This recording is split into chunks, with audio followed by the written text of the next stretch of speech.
지난 9월부터 우리가 이 저녁 시간에 여호수아서의 말씀을 나누고 있는데요. 이 여호수아서는 모두 24장으로 이루어져 있습니다. 내용상 크게 세 부분으로 나누어질 수가 있는데, 첫 번째 부분이 이스라엘 광야 세대가 마침내 요단강을 건너서 약속의 땅에 들어가게 되는 이야기입니다. 이것이 바로 우리가 지난 시간까지 함께 살펴본 내용이에요. 이 말은 오늘 6장에서부터 여호수아서의 두 번째 단락이 시작된다, 바로 그 뜻입니다.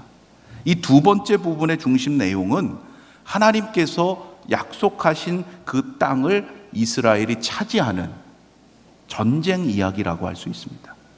이스라엘과 가나안 족속들 간에 전쟁이 벌어지게 돼요. 이 전쟁에서 물론 이스라엘이 승리합니다.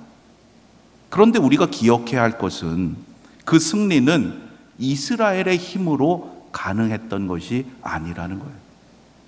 현실적으로 도저히 불가능한 일이었습니다. 그런데 그들은 어떻게 승리를 얻을 수 있었는가? 그 이유를 우리가 아는 것이 중요하죠. 이제부터 우리가 함께 살펴보면서 이 여호수아서의 말씀을 통해서 오늘 우리는 그렇다면 무엇을 해야 하는가? 이것을 깨달아야 할 줄로 믿습니다. 약속의 땅에서 이스라엘이 처음으로 만나게 된 성이 여리고였습니다. 너무나 잘 아는 이야기지요. 이 여리고 성은요, 공교롭게도 당시에 그 지역에 있었던 여러 성들 가운데 가장 막강했던 난공불락의 성이었어요. 1차전에서 조금은 쉬운 상대를 만나서 승리하고 분위기를 좀 더 좋게 해서 다음에 어려운 상대를 만나는 게 사실 더 좋은 그러한 전략이 될 수 있죠. 그런데 이스라엘은 처음부터 가장 강한 상대를 만나서 싸워야 했습니다. 상대가 너무 강하다 보니까 역사적으로 이것이 과연 실제로 일어난 것인가 의심하는 이들이 많이 있습니다. 역사적인 사건이 아닐 것이다, 이렇게 주장하는 학자들도 있어요. 이스라엘의 승리를 인정하기에는 모든 상황이 너무나 비현실적이라는 거예요.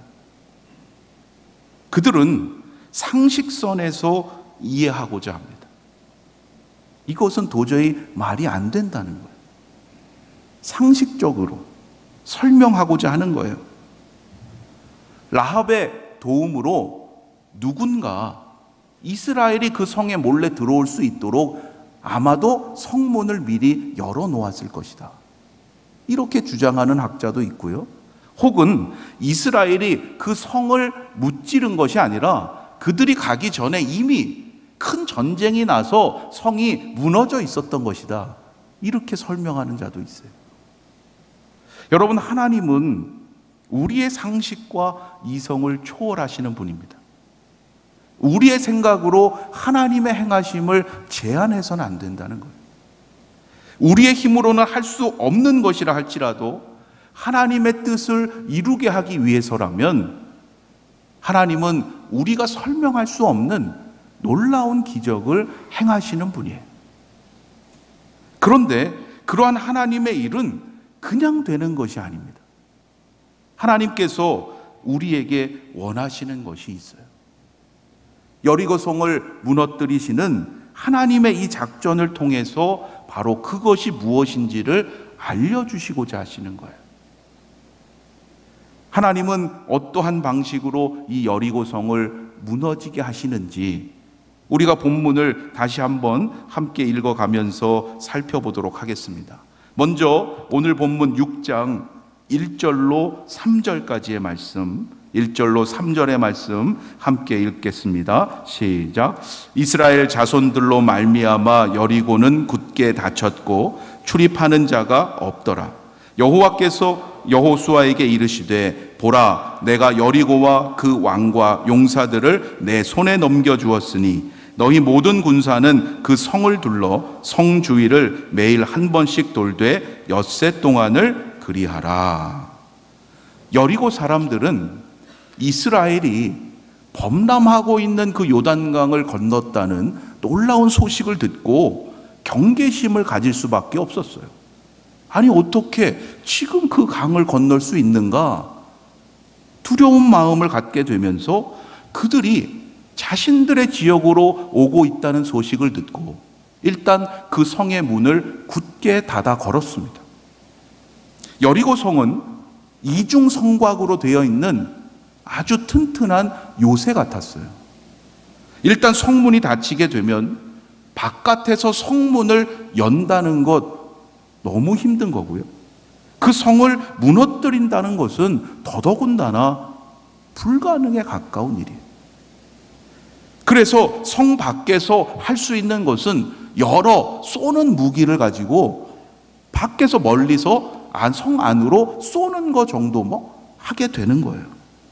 그런데 이스라엘에게는 그마저도 그러한 무기가 전혀 없었습니다.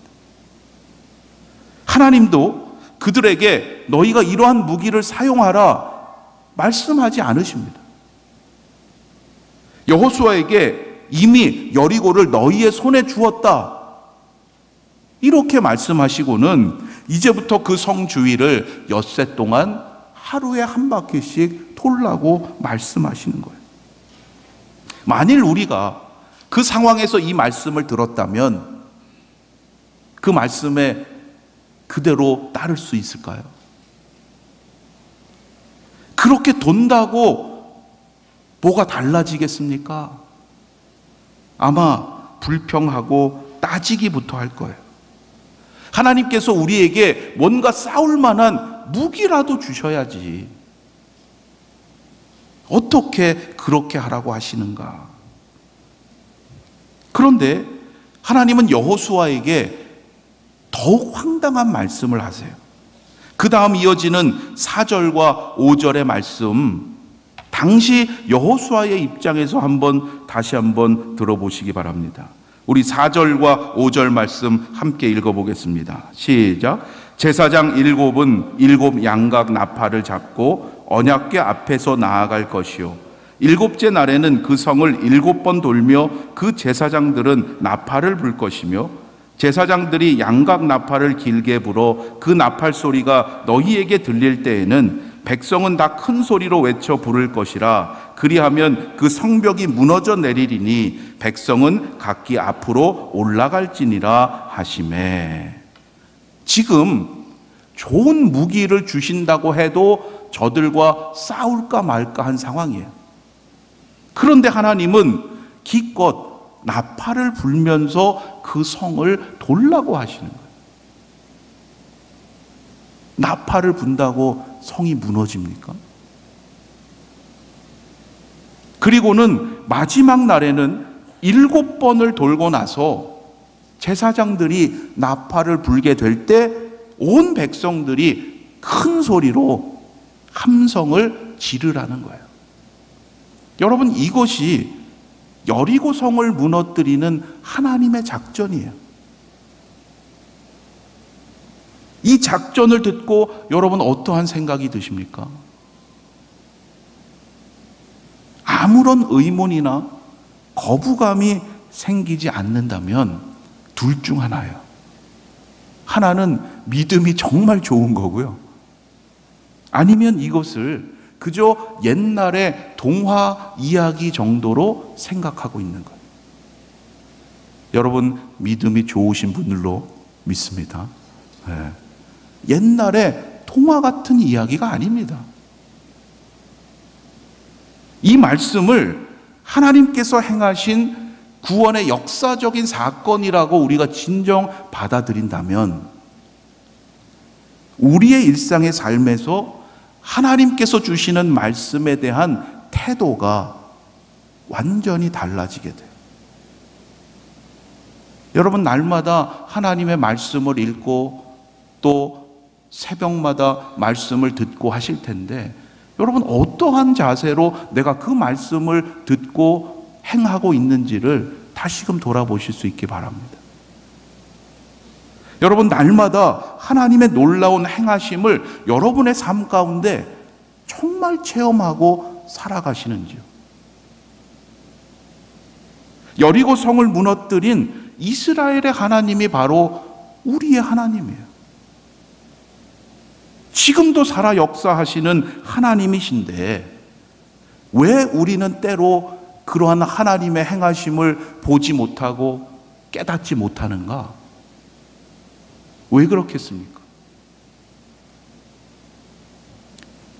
우리의 상식선에서 믿으려 하기 때문이에요. 우리의 상식선에서 판단하고 가능하다, 가능하지 않다 여기니까 여러분, 그 말씀이 내 삶의 능력으로 나타나지 못하는 거예요. 여리고 성을 무너뜨리는 하나님의 이 작전은 사실 가나안 족속들, 적들과의 대결이 아니라 하나님을 향한 순종의 시험이었어요. 순종을 원하시는 시험이었어요. 6절과 7절의 말씀에 보면 여호수아는 하나님의 이 말씀에 즉시로 순종하죠. 하나님의 명령을 제사장들과 백성들에게 자신이 들은 대로 그대로 전합니다. 자기 생각대로 지금 이 상황을 판단하거나 주신 말씀에 자기의 설명을 덧붙이지 않아요. 여호수아는 설령 지금 모든 것이 다 이해되지 않는다 할지라도 하나님을 신뢰하면서 그 말씀대로 순종하는 사람이었던 거예요. 여호수아의 역할이 물론 중요하지만 그러나 여호수아만 순종한다고 해서 하나님의 이 작전을 수행할 수는 없는 거죠. 백성들 또한 그러해야 가능한 거예요.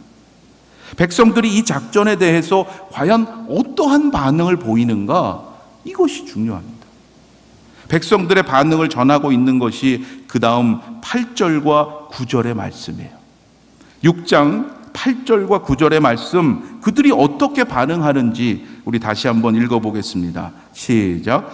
여호수아가 백성에게 이르기를 마침에 제사장 7은 양각 나팔을 7을 잡고 여호와 앞에서 나아가며 나팔을 불고 여호와의 언약궤는 그 뒤를 따르며 그 무장한 자들은 나팔 부는 제사장들 앞에서 행진하며 후군은 궤 뒤를 따르고 제사장들은 나팔을 불며 행진하더라.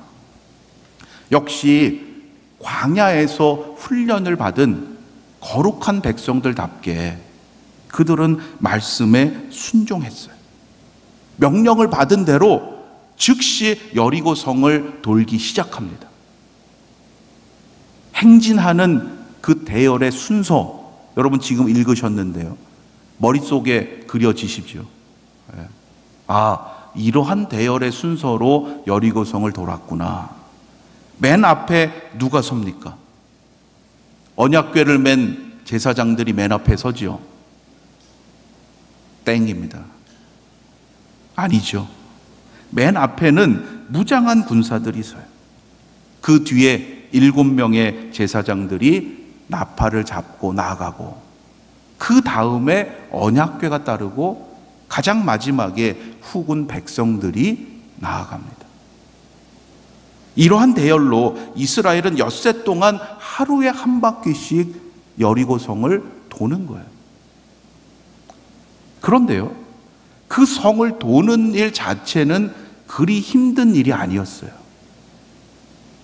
역사적인 고증에 따르면 여리고 성을 한 바퀴 도는데 아마도 30분 정도면 충분했을 것이다. 그럽니다.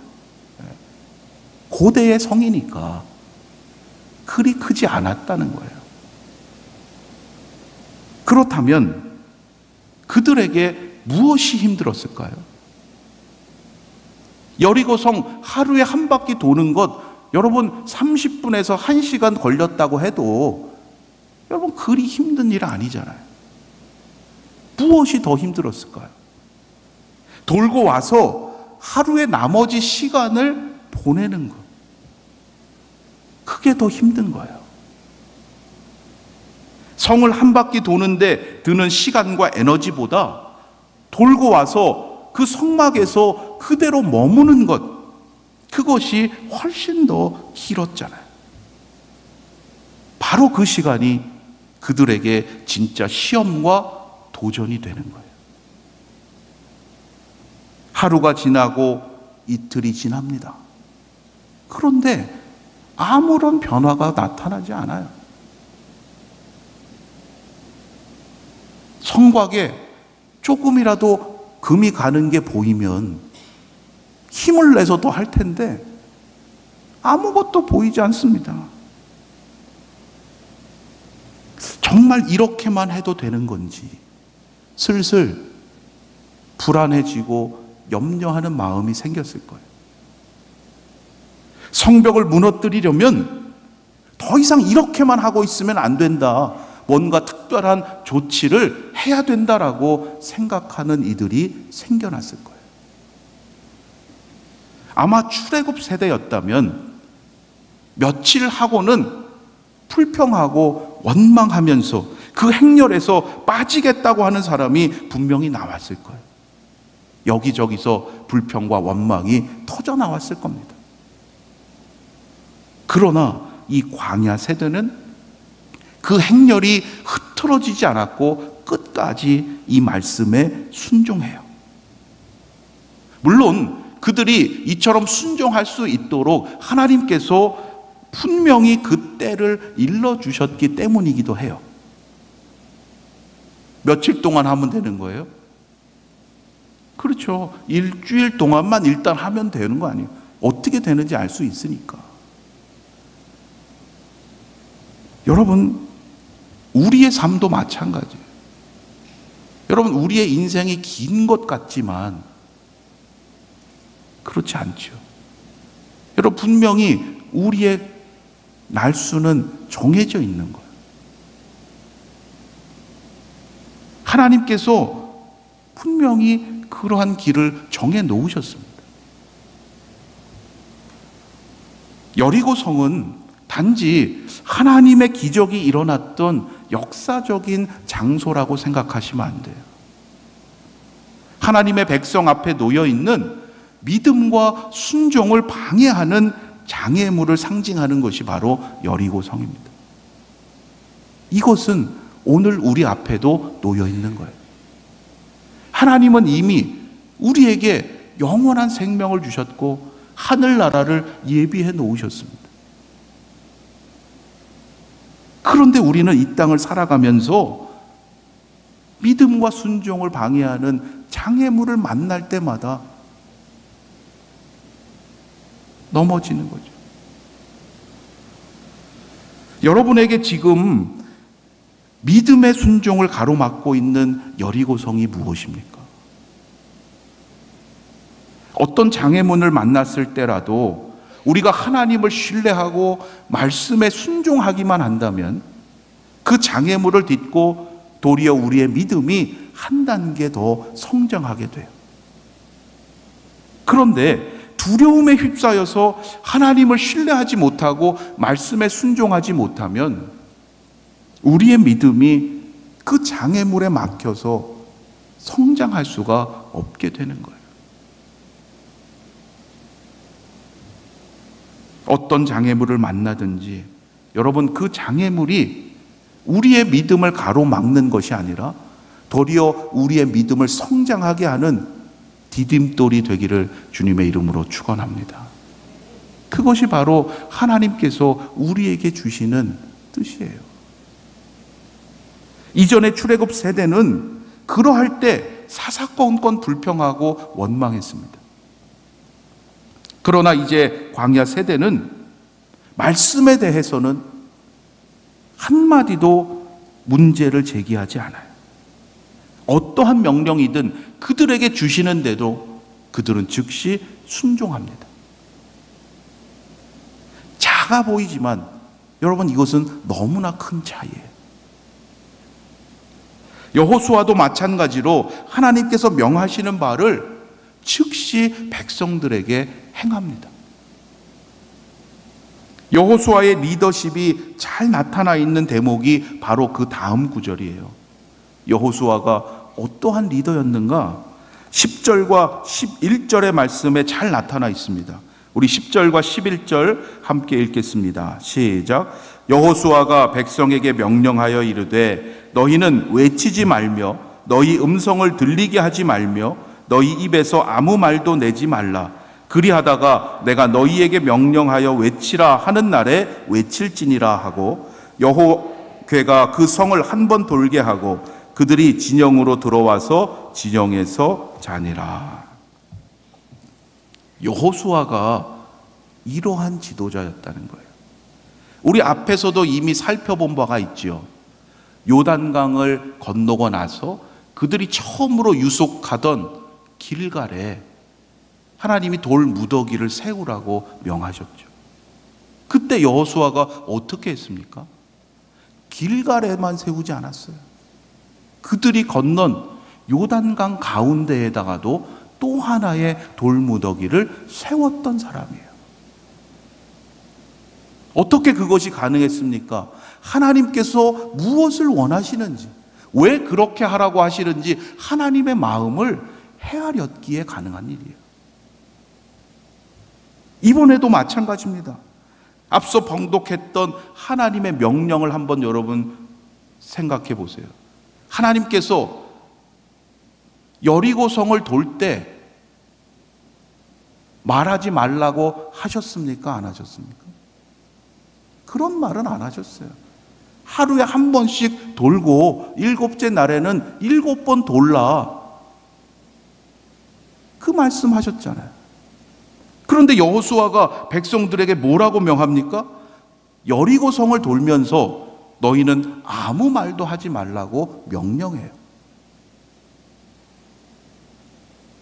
서로 속닥거리지도 말고 아무 말도 하지 말라고 명하는 거예요. 이유가 있어요. 여호수아는 모세의 수종자로 섬겼던 사람이에요. 언제나 그들 가운데 말이 많은 것이 문제가 되었다는 것을 너무나 잘 알고 있었던 거예요. 모세가 얼마나 많은 불평과 원망의 말에 시달렸는지, 그 백성들이 그러한 말로 인해서 얼마나 큰 어려움을 당했는지 여호수아는 너무나 잘 알고 있었던 거예요. 여러분, 말이 필요할 때가 있고 필요 없을 때가 있습니다. 우리는 믿음의 삶에서 이것을 잘 분별해야 돼요. 우리가 찬양하고 기도하고 전도하고 말씀을 나눌 때는 말이 필요하죠. 그러나 말씀에 순종할 때는 말이 필요 없는 거예요. 죄송한 말씀일 수 있지만 말이 많은 사람 치고 제대로 순종하는 사람 별로 없습니다. 왜 말이 많아질까요? 순종하지 않으려고 말하는 거예요. 여호수아가 이렇게 말하지 말라고 백성들에게 명령하지 않았다면 그들이 하루에 한 번씩 여리고성을 도는 동안 어떠했을까요? 돌기는 했겠죠. 그러나 돌면서도 서로 별별 말을 다 했을 거예요. 그러다 보면 기쁨과 감사의 말은 점점 사라지고 불평과 원망의 말이 가득하게 되는 거예요. 여러분, 공동체 안에서 불평과 원망은 이렇게 시작되고 퍼져가는 겁니다. 순종한다고 하면서 여러분 말로 불평하는 자가 되지 마시기 바랍니다. 여리고성을 도는 백성들에게 아무 말도 하지 말라. 하나님의 마음을 헤아리고 백성들에게 명령했던 여호수아의 이 말을 여러분 꼭 기억하시기를 바라요. 순종은 말로 하는 것이 아니라는 거예요. 외치라고 할 때까지 묵묵히 그 말씀대로 행하는 것이 바로 하나님이 원하시는 순종이에요. 오늘 우리에게도 광야 세대가 보여주었던 이러한 순종이 필요합니다. 때로 이해되지 않는다 하더라도, 때로 내게 손해가 되는 것 같고 너무 힘들다 할지라도, 여러분, 하나님께서 주신 그 축복의 약속을 꼭 붙잡으시고 끝까지 말씀대로 행하는 침묵의 순종자가 되시기를 주님의 이름으로 축원합니다. 그러하려면 우리의 생각대로 판단해서는 안 돼요.